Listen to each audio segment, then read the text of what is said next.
আসসালামু আলাইকুম রহমতুল্লাহ। সবাই কেমন আছেন?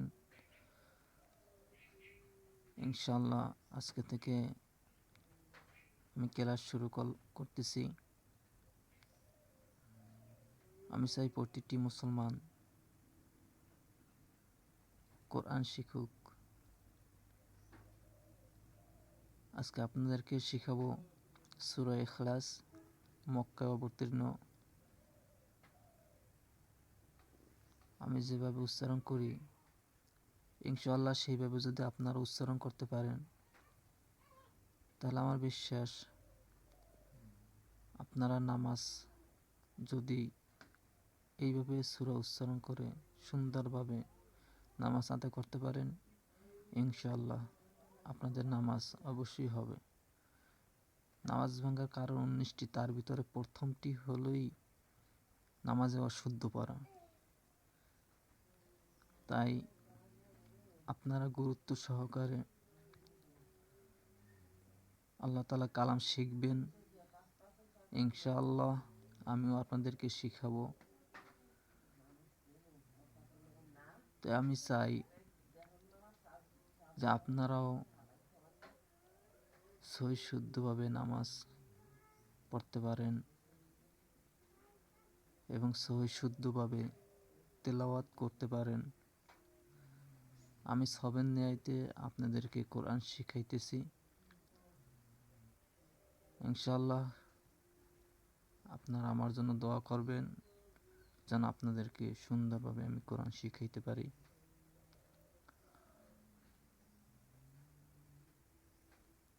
বিসমিল্লাহির রহমানির রহিম।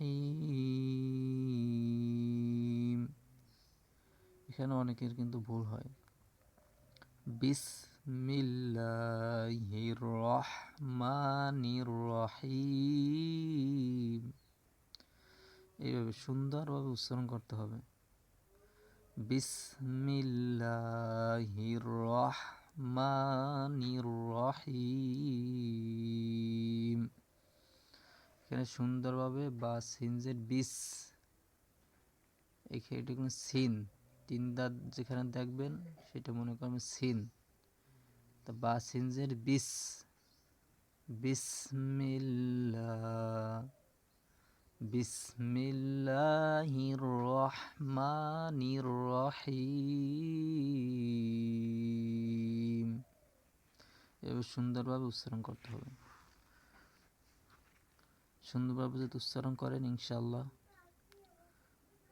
আপনাদের উপরে আল্লাহর রহমত বর্ষিত হবেন এবং আল্লাহ তাআলা আপনাদের প্রতি খুশি হবেন। আপনারা যদি প্রতি দৈনিক একটি আয়াত মুখস্থ করতে পারেন তাহলেও আপনাদের নাম তলবে ইলমের খাতায় লেখা হবে ইনশাআল্লাহ। এই অবস্থাতে যদি মৃত্যুবরণ করেন তাহলে নিশ্চিত জান্নাত। কেন তলবে ইলমের বিষয়ে অনেক ফজিলত বলা হয়েছে হাদিসে, কোরআনে। তা আপনারা খেয়াল সহকারে পড়বেন। বিসমিল্লাহির রহমানির রহিম। আমি যেভাবে উচ্চারণ করি সেইভাবে ইনশাআল্লাহ উচ্চারণ করবেন। এটা আমি কোন অক্ষরের উপরে আমি ইশারা করতেছি সেটাও খেয়াল করবেন। এটা হলো কফ। কফের পাশে যেটা হলো লাম, তো এখানে এটি হলো কফ, দুই নক্তওয়ালা কফ। তা কফের পাশে যে লাম, লামের সাথে এসে অ্যাডজাস্ট করা, এখানে উচ্চারণ হবে কফ লাম পেশ কুল। কুল হুয়াল্লাহু আহাদ। হু আহাদ, এখানে হু কিন্তু আলাদা আর আহাদ এটাও আলাদা। কুল হুয়াল্লাহু আহাদ, এভাবে উচ্চারণ হবে। যদি আপনি সহিভাবে সুন্দরভাবে উচ্চারণ করতে চান তাহলে এভাবে উচ্চারণ হবে। কফ এটা গলার ভিতর থেকে আওয়াজ হবে কফ। লাম এটা সামনে থেকে, মানে মুখের নরম জায়গার সামনে থেকে উচ্চারণ হবে কফ। কফের গলার ভিতরে, লাম হবে সামনে থেকে, তো এখানে উচ্চারণ হবে কফ লাম পেশ। কুল কুল হুয়াল্লাহু আহাদ। আহাদ, এই হা এটা গলার ভিতর থেকে উচ্চারণ হবে আহাদ।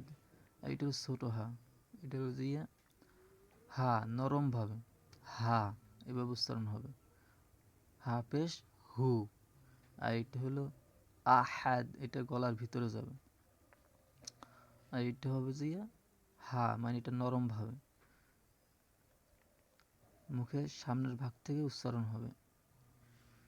কুল হুয়াল্লাহু আহাদ, এভাবে উচ্চারণ হবে।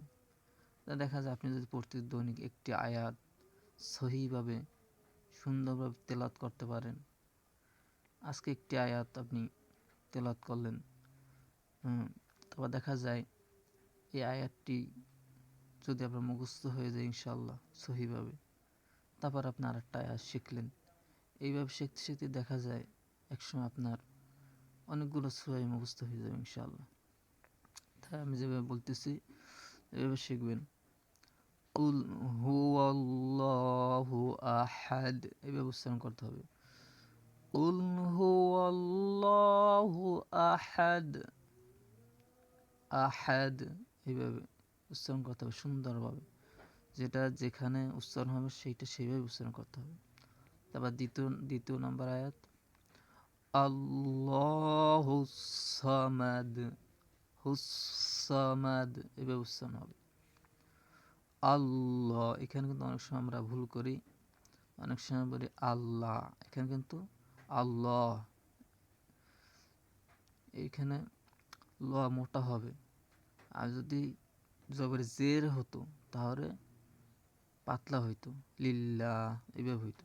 কিন্তু এখানে যখন জবরের বাম পাশে তাসদিদ আসছে লামের উপরে, তাসদিদ এবং খাড়া জবর থাকলে সেখানে ল মোটা হবে।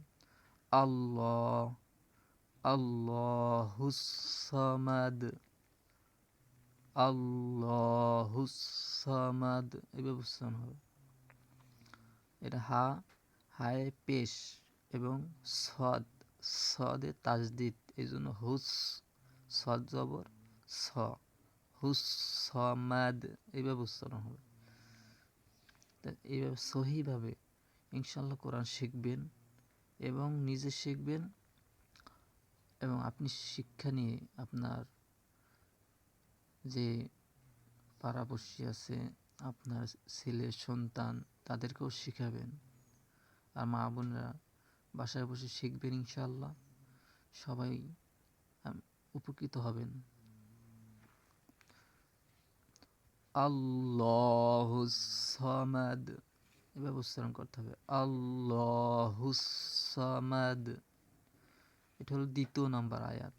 আমি প্রথম নাম্বার আয়াত আপনাদেরকে,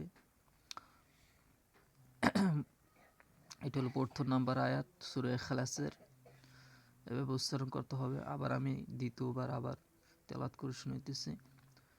কুল হুয়াল্লাহু আহাদ, এভাবে উচ্চারণ হবে।